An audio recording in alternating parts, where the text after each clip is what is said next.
right now. I dare you. I dare you. Do it. Nishi, make me proud, girl. Nishi! I love you, girl. Good job. Yo, Nishi is #1, bro. Yeah, she drank on him. Of course she did. I really want these two to work out, but they're not polar opposites.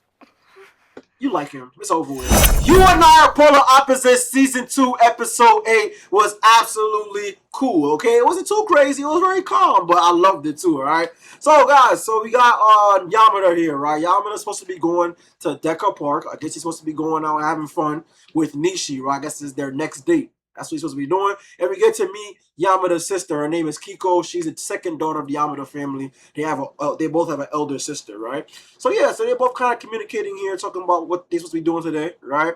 And then it looks as though she and everyone on her tennis team supposed to be going to play Ultimate today. But as soon as they're all saying, let's go to the park, we're about to have a great day, we're about to go play some tennis, I'm about to chill with my girl, what happens? It's tossed to the rain. Ain't that very relatable? When you finally want to go outside and just be outside and do something, weather just hits, right? Or when you're out there already, the weather hits, right? That happens to me sometimes, so once in a while. I've been there before, right? And now it looks as though Nishi's kind of down because she's supposed to chill with Yamada today, and now they are not gonna be able to go because the rain came in, right? So knowing Yamada, he's not going to let that stop him, right? When you really want to chill with somebody, you will find a way, right? And these two definitely found a way to somehow still be together, even in the rain. That's what love looks like. That's what love looks like. You'll find a way to be together no matter what. Especially in the beginning. Like, when you both are, like, lovesick, relationship is new, you guys just want to meet, and do whatever it is y'all do, all right? But, yeah, these two are very innocent, unlike us, you feel me? So, yeah.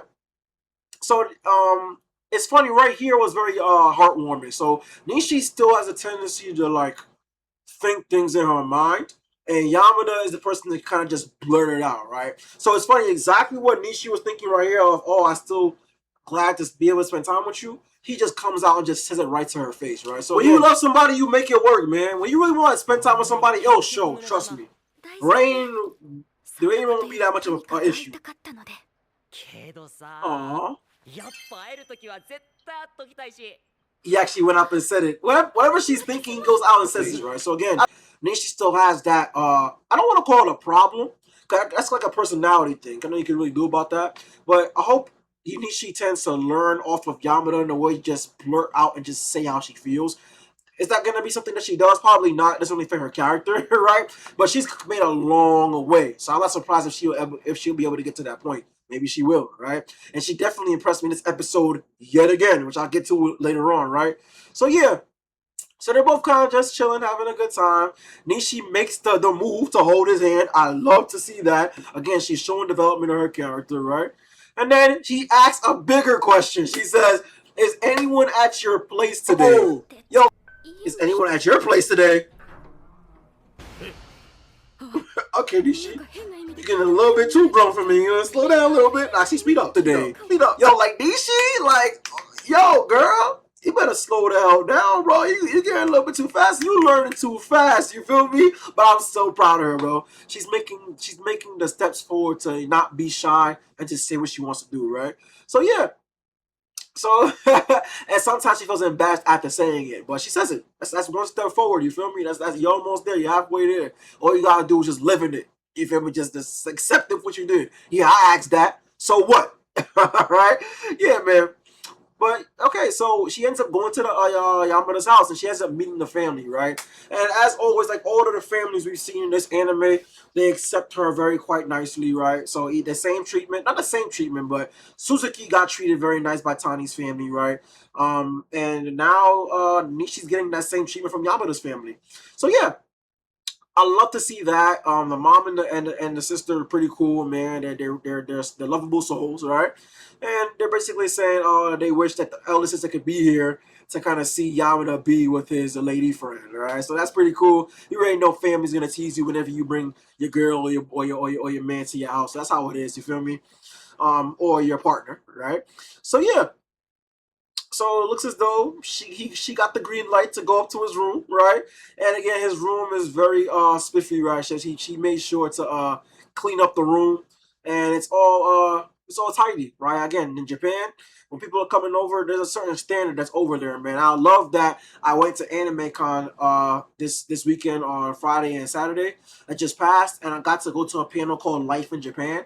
And it's kind of reminded me of that moment, right? That over there in Japan, there's a different standard, right? Yeah, when people come over, you gotta make sure the house is tidy. Don't get me wrong, that's in Caribbean culture too, my culture, right? And a lot of cultures around the world, but I just like how they're showing you kind of the lifestyle and the culture of how they treat people when they come into their home, right? So that's pretty cool, man. I love to see that. And then we kind of see a very cute moments here between Nishi and Yamada, right? And she kind of says, "Oh, she kind of says that a lot of the times, well, at least to us, that a lot of the times when she has some feelings that she wants to say, she kind of keeps it bottled up because she doesn't want to be teased by anybody, right? So again, she's still trying to overcome that hurdle of being shy and about what other people think about her, right? Kind of reminds me of Tyra a little bit in that way, right? But Tyra's more to the extreme side of it, right? But yeah, I love how we get to see the character of Nishi develop as time passes. And then she kind of shows him pictures of what happened during, I think it was a sports festival that they were doing before, right? They're kind of reminiscing back to that. And then they have a really cute moment here where they kind of hold hands again, and then they gave each other a hug. I think that was very cute, man. You can see it's getting there. Like the physical aspect of their relationship is developing very nicely, right? So they're giving each other hugs and everything like that. They're getting romantic. I love you, and then she asks, and he asks her, "Can I kiss you?" But then got interrupted by her panicking a little bit, right? And I will fight for this relationship, bro. If anybody tries to break this up, they gotta see me with their hands. Yes!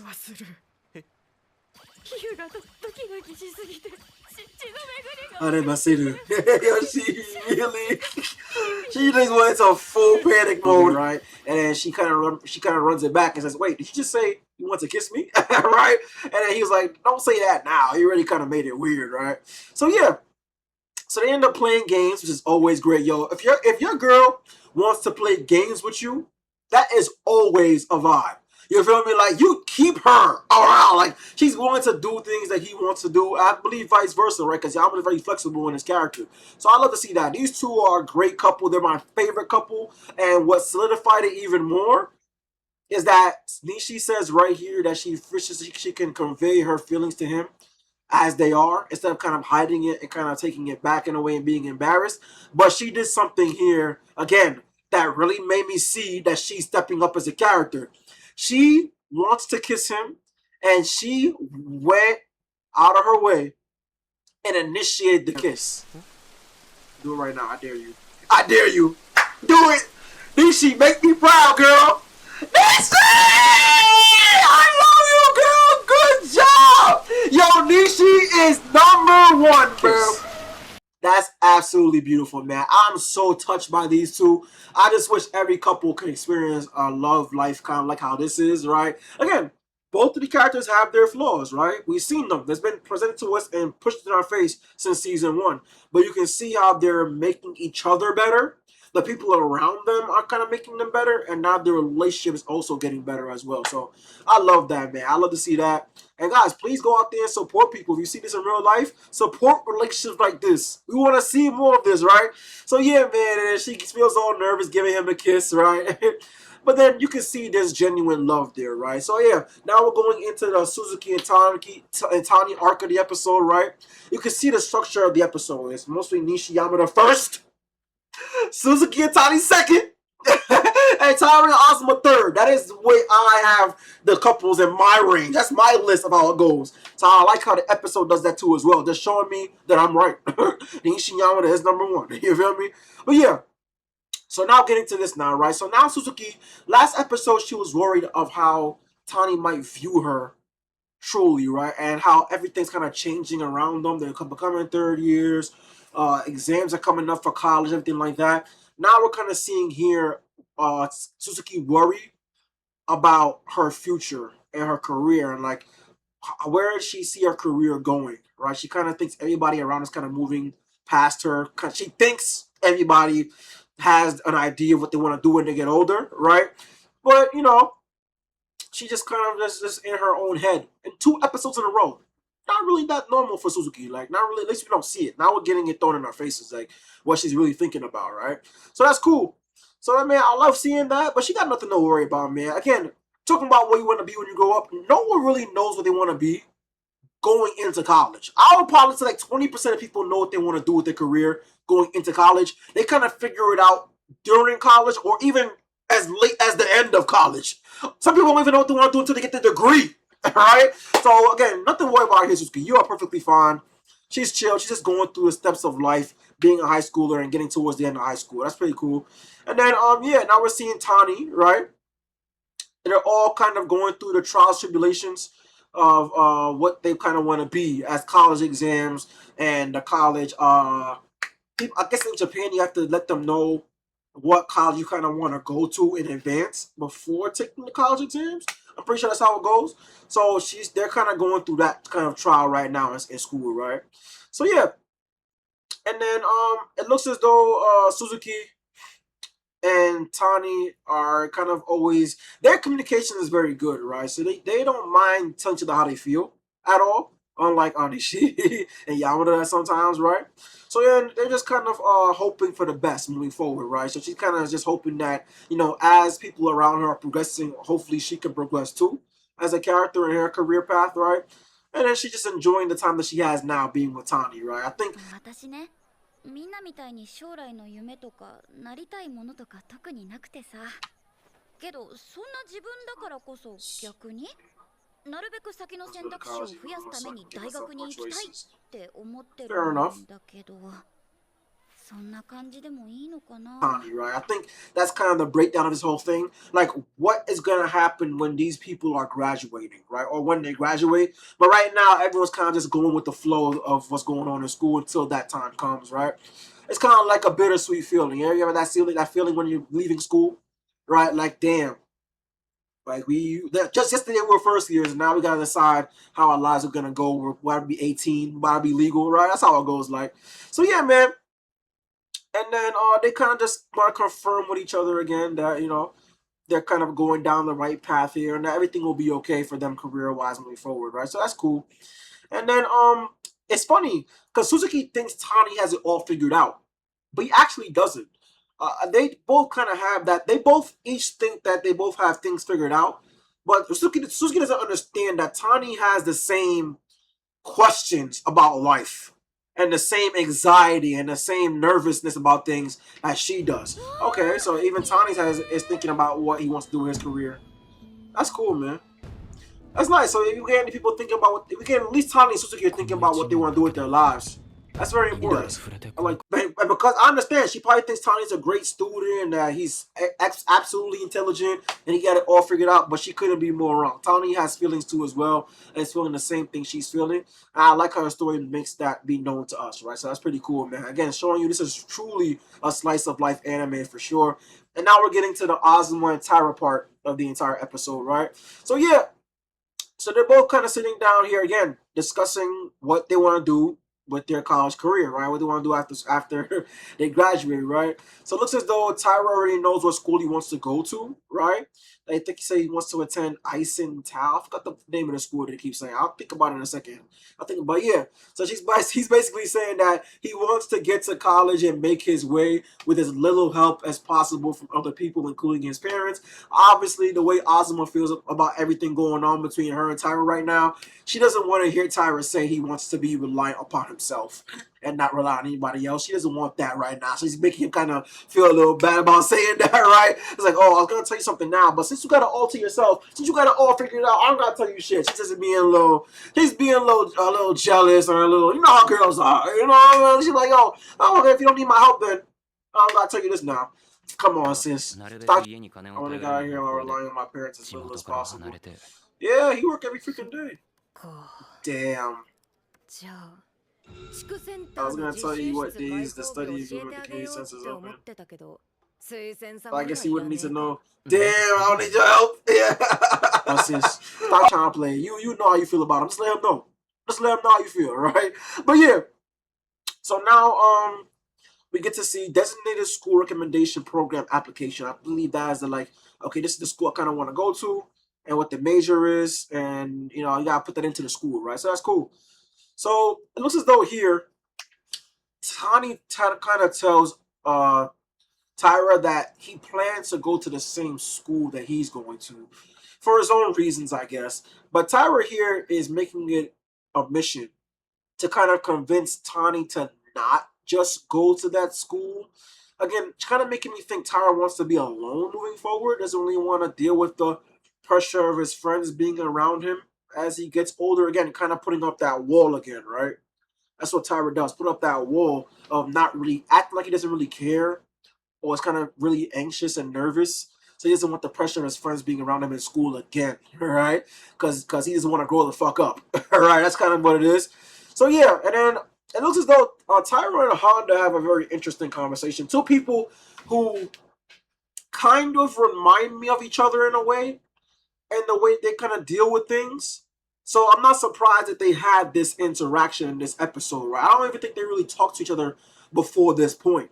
So the fact that they're kind of talking now doesn't surprise me at all. They're very similar to me and kind of very different. It's very, very weird, right? But yeah, it kind of reminds me of Tyra and Ozma, these two. I don't know. But Honda comes from a whole different angle. Like Ozma's coming from here. Honda comes from kind of like down, like straight down. I don't know. I don't even know what I'm saying at this point. But anyway, you get the idea. So yeah. So it looks as though that Honda's calling out Tyra on his bullshit. She saw him trying to convince Tani of not trying to go to the same school as him, and she was like basically they saying don't do that. Like, doesn't let him make decisions for himself, XYZ, right? And then they kind of have this kind of weird moment, right? You're gonna suffer through a lot of losses in life, so they're having kind of like a reflective moment here as they both kind of get older and become 30 years, not progressing to the college aspect of life, right? So I like how they had like a little interesting conversation about where they're going, right? And then we kind of get back to here, right? So it looks as though Tani says to Tyra that he no longer plans to go to that school. Literally, やっぱり出さない。really 俺が言ったこと気にしいや関係ない。ないんかい。at all. 僕自身の選択。Okay. おお。All right. So he decides, そ okay, うか。 change your pace. That school. Literally minutes after, he just said he plans to go to the school, and now he's saying he doesn't want to go, right? So it's kind of making me think that Tani's changing. I think the school that he planned to go to was the idea, just based off of his character and the old version of himself. Like, okay, this is the school that I would technically go to. This is how I kind of made my life to be based off my parents and based off of who I am or whoever I used to be. My life should be going down this road, right? To this school. But then he decides to change his mind. So again, Tyra having a indirect influence on people around him. That's a very big thing about his character that even he doesn't know by himself. He doesn't give himself enough credit. The things that Tyra does to other people. So even that short conversation that he had with Tyra kind of made Tani kind of think a little bit more about what he wants to do, and he decides to go completely left of what he told Tyra before, right? Very, very interesting, right? So that's cool. And then it looks as though Honda kind of says, okay, I don't know. Honda kind of knows. I feel like Honda knows kind of how the type of character Tyra is. I don't know. I don't know exactly why they presented Honda and Tyra having a conversation this episode. But I feel as though Honda is kind of Tyra's another voice of reason for him, right? In the effect of trying to show us just how much influence he has on other people. I think that's all Honda's purpose was in the episode. Just kind of show Tyra's influence. So again, I could be wrong. Let me know what you guys think about that. About why Honda was in this episode and why she had to be the one to talk to Tyra. Let me know what you guys think about that. But anyway, very weird about that. But then it looks as though Ozma saw Tyra and Honda talking, and she comes a little bit jealous, right? Again, ooh, did I get you jealous, Ozma? Yeah, I like that. You know, jealous, Ozma. Jealous, right? Again, showing us that she does care about Tyra in a romantic way. At least half of that is the story. At least half of it is the story. She likes Tyra. That is confirmed. Because she gets jealous when he's with other girls. That was thrown directly in our face this episode, so that confirms it. She likes Tyra in a romantic way. But I think Tyra's not going to be the one to kind of reflect it back, which is why I think this relationship is not going to be a relationship. But I could be wrong. Let me know what you guys think in that comment section, right? So yeah, so now we're kind of see. And the thing about Ozma now is that before she kind of had like a nothing's really affecting me. Like I'm kind of just going with the flow. If people treat me like shit, it's because I deserve it. So before when we saw Ozma at first, she was very kind of like a go with the flow, letting anyone kind of do what they want type of person. But now we're seeing Ozma really change in terms of liking Tyra. She's becoming more of a positive person. She cares more about hanging out with her friends, and now she's jelly. Like Ozma's a very complex character, right? But that's good. That's good. Having feelings and not bottling them up is very good for you. It doesn't matter what the situation is, right? So that's cool. So she ends up seeing Honda in the hallway. Says that, oh, she smells good, right? And as she's in the middle of thinking about how jealous she is and how much she's changed, she bumps right into Tyra again, right? So it's like, again, the show is throwing it in our face that these two, like, even the show wants them to be together, right? But I just don't see it. Like, this episode, the fact of her being jealous improves my chances of them being together a little bit. But I don't even think Tyra has the mental capacity and the social understanding to even know what jealousy even like. How jealousy even I don't even think jealousy can even affect him. I don't even know if he can even see or even know what jealousy looks like. You know what I'm saying? So that's why I kind of feel like he's so mentally out there and kind of downing himself that I don't even think Ozma's jealousy is even going to reach him, right? But I could be wrong again. Let me know in that comment section. That's why I don't think it's going to work out. I'm kind of very 70-30 on it now. Like 70% no, 30% yeah. But yeah, so it kind of ends off there for me, right? And then after that, Honda won designated school recommendation. Okay, what's wrong with me using everything I can with the system? So yeah, Honda just being her typical self, right? Just kind of winning. Honda wins. That's kind of what she does, right? She kind of finds a way to get things to go in her favor. That's just the person that she is, right? And yeah, man. And then we're left here to kind of see Ozma kind of in her feelings and just kind of showing you just how much Tyra affects her, right? So yeah, she drank on. Of course she did. Aw.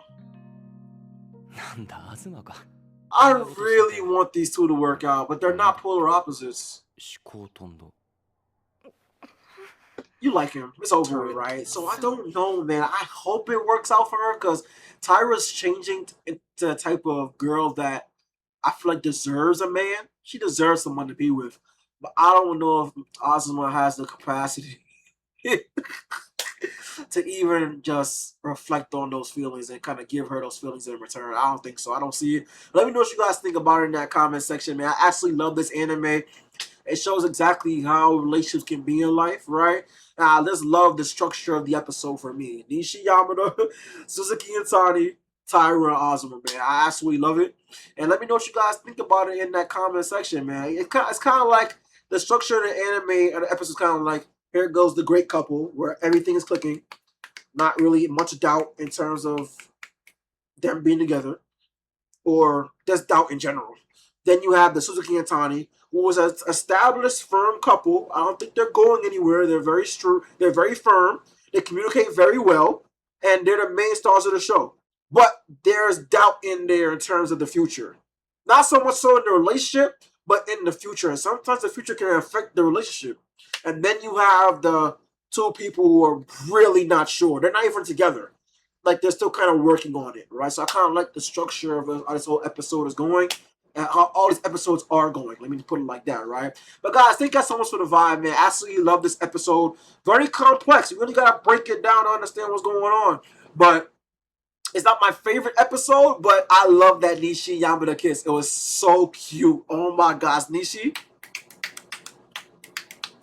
Yo, let's go, sis. Let's go. Guys, thank y'all so much for the vibe. Look out for episode 9 reaction coming on Sunday, alright? Guys, on the bottom of the screen, you will see a panel showing all the anime that we are react to on this channel. You and I are polar opposites is our slice of life anime. Look out for episode reactions every single week. Also, YKTV store, online merch coming real soon. I believe I'm dropping.